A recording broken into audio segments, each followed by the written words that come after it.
माँ पर और पिता पर कुछ पंक्तियां आपके बीच निवेदित करता हूं। आप यहाँ जितने लोग बैठे हैं मुझे नहीं मालूम कि किनकी माँ जीवित हैं और किन्होंने माँ को खो दिया, पर मेरा व्यक्तिगत मत यह है कि जिनकी माँ जीवित हैं, जिनके पिता जीवित हैं, वो दुनिया के सबसे संपन्न लोग हैं, वो दुनिया के सबसे अमीर लोग हैं, वो दुनिया के सबसे धनाढ्य लोग हैं। 1 मिनट की बचपन में लौटिएगा, याद कीजिएगा जब हम बहुत छोटे थे, माँ की गोद में थे, माँ का स्तनपान करते थे, तब माँ का एक स्तन मुंह में लेकर हमने उस माँ को दूसरे स्तन पर अपने छोटे छोटे पैरों से न जाने कितनी बार मारा, पर उस माँ ने हमें दूध पिलाना बंद नहीं किया। मित्रों, लात खाकर भोजन देने की शक्ति उस परमपिता परमेश्वर ने दुनिया में यदि किसी को दी है, वो सिर्फ माँ को दी है। माँ के अलावा किसी के पास नहीं है। मैं उस माँ की वंदना में कविता पढ़ता हूँ। याद कीजिएगा उन दिनों में जब हम चौके में रसोई में बैठकर खाना खाया करते थे और माँ खाना बनाती थी, उस वक्त थाली पर बैठकर हमने जब भी इधर उधर देखा, वो माँ समझ गई और उसने नमक का डब्बा हमारी तरफ सरका दिया। हमारे बिना बोले को समझने वाली वो माँ, जब हम उसे खो देते हैं, वो माँ हमें बहुत याद आती है। वो माँ जो हमारे परीक्षा देते जाते वक्त दही की कटोरी लेकर शगुन बनकर आकर खड़ी हो जाती थी, उसे हम खो देते हैं। वो माँ हमें बहुत याद आती है। रमेश सोज की 4 पंक्तियां माननीय नेताजी यहाँ बैठे हैं, मैं पढ़ता हूँ, मुझे अच्छी लगती है कि बहुत रोते हैं लेकिन दामन हमारा नम नहीं होता, इन आंखों के बरसने का कोई मौसम नहीं होता, मैं अपने दुश्मनों के बीच भी महफूज रहता हूँ, मेरी माँ की दुआओं का खजाना कम नहीं। स्वामीनाथ पांडे की 3 पंक्तियां सुनाता हूं। स्वामीनाथ पांडे ने 3 पंक्तियों का उपन्यास लिखा। अमिताभ जी बैठे हैं, जया जी बैठी हैं। 3 पंक्तियों में पूरा उपन्यास लिख दिया। उसने लिखा, एक विधवा माँ थी, उसके 2 बेटे थे, एक बेटा नीचे वाले माले पर रहता था, दूसरा बेटा ऊपर वाले माले पर रहता था। विधवा माँ 15 दिन एक बेटे के यहाँ खाना खाती थी, विधवा माँ 15 दिन दूसरे बेटे के यहाँ खाना खाती थी। पर ये उस विधवा माँ का दुर्भाग्य था कि साल में जो महीने 31 दिनों के होते थे, उस एक दिन उस विधवा माँ को उपवास रखना पड़ता था। 9 महीने पेट में रखने वाली माँ जब एक जवान बेटे को एक दिन भारी लगने लगी, तब इस नालायक हास्य व्यंग के कवि ने कुछ पंक्तियां माँ के लिए लिखी। सुनिएगा, यात्रा कीजिएगा मेरे साथ। माँ संवेदना है, भावना है, एहसास है। माँ संवेदना है, भावना है, एहसास है। माँ जीवन के फूलों में खुशबू का वास है। माँ रोते हुए बच्चे का खुशनुमा पलना है। माँ मरुथल में नदी या मीठा सा झरना है। माँ मरुथल में नदी या मीठा सा झरना है। माँ लोरी है, गीत है, प्यारी सी थाप है। माँ पूजा की थाली है, मंत्रों का जाप है। माँ आंखों का सिसकता हुआ किनारा है।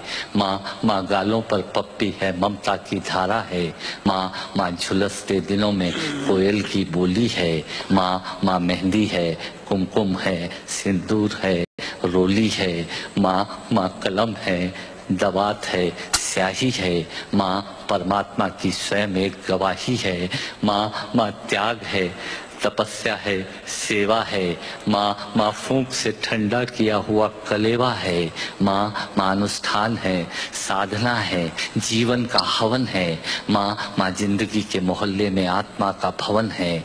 माँ चूड़ी वाले हाथों के मजबूत कंधों का नाम है। माँ काशी है, काबा है और चारों धाम है। माँ चिंता है, याद है, हिचकी है। माँ बच्चे की चोट पर सिसकी है। माँ चूल्हा, धुआं, रोटी और हाथों का छाला है। माँ जिंदगी की कड़वाहट में अमृत का प्याला है। माँ पृथ्वी है, जगत है, धुरी है। माँ बिना इस सृष्टि की कल्पना अधूरी है।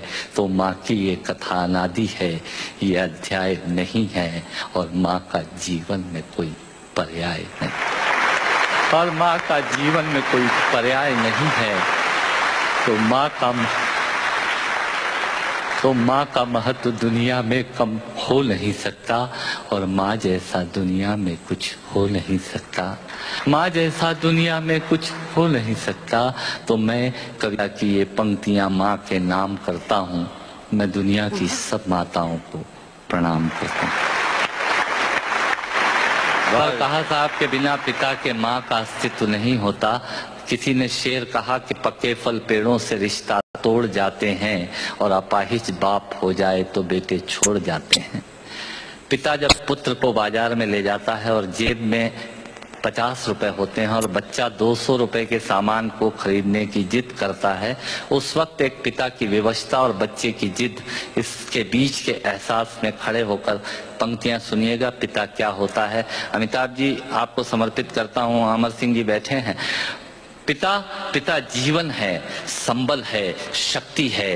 पिता सृष्टि के निर्माण की अभिव्यक्ति है। पिता अंगुली पकड़े बच्चे का सहारा है। पिता कभी कुछ खट्टा कभी खारा है। पिता पालन है, पोषण है, परिवार का अनुशासन है। पिता धौंस से चलने वाला प्रेम का प्रशासन है। पिता रोटी है, कपड़ा है, मकान है। पिता छोटे से परिंदे का बड़ा आसमान है। पिता छोटे से परिंदे का बड़ा आसमान है। पिता अप्रदर्शित अनंत प्यार है। पिता है तो बच्चों को इंतजार है। पिता से ही बच्चों के ढेर सारे सपने हैं। पिता है तो बाजार के सब खिलौने अपने हैं। पिता है तो बाजार के सब खिलौने अपने हैं। पिता से परिवार में प्रतिपल राग है। पिता से ही माँ की बिंदी और सुहाग है। पिता परमात्मा की जगत के प्रति आसक्ति है। पिता गृहस्थ आश्रम में उच्च स्थिति की भक्ति है। पिता अपनी इच्छाओं का हनन और परिवार की पूर्ति है। पिता रक्त में दिए हुए संस्कारों की मूर्ति है। पिता एक जीवन को जीवन का दान है। पिता दुनिया दिखाने का एहसान है। पिता सुरक्षा है अगर सिर पर हाथ है। पिता नहीं तो बचपन अनाथ है। पिता नहीं तो बचपन अनाथ है। पिता नहीं तो बचपन अनाथ है। तो पिता से बड़ा तुम अपना नाम करो। पिता का अपमान नहीं, उन पर अभिमान करो, क्योंकि माँ बाप की कमी को कोई पाट नहीं सकता और ईश्वर भी इनके आशीषों को काट नहीं सकता। विश्व में किसी भी देवता का स्थान दूजा है। माँ बाप की सेवा ही सबसे बड़ी पूजा है। विश्व में किसी भी तीर्थ की यात्राएं व्यर्थ हैं यदि बेटे के होते माँ बाप असमर्थ हैं। यदि बेटे के होते माँ बाप असमर्थ हैं, वो खुश नसीब हैं माँ बाप जिनके साथ होते हैं, क्योंकि माँ बाप के आशीषों के हाथ हजारों हाथ होते हैं।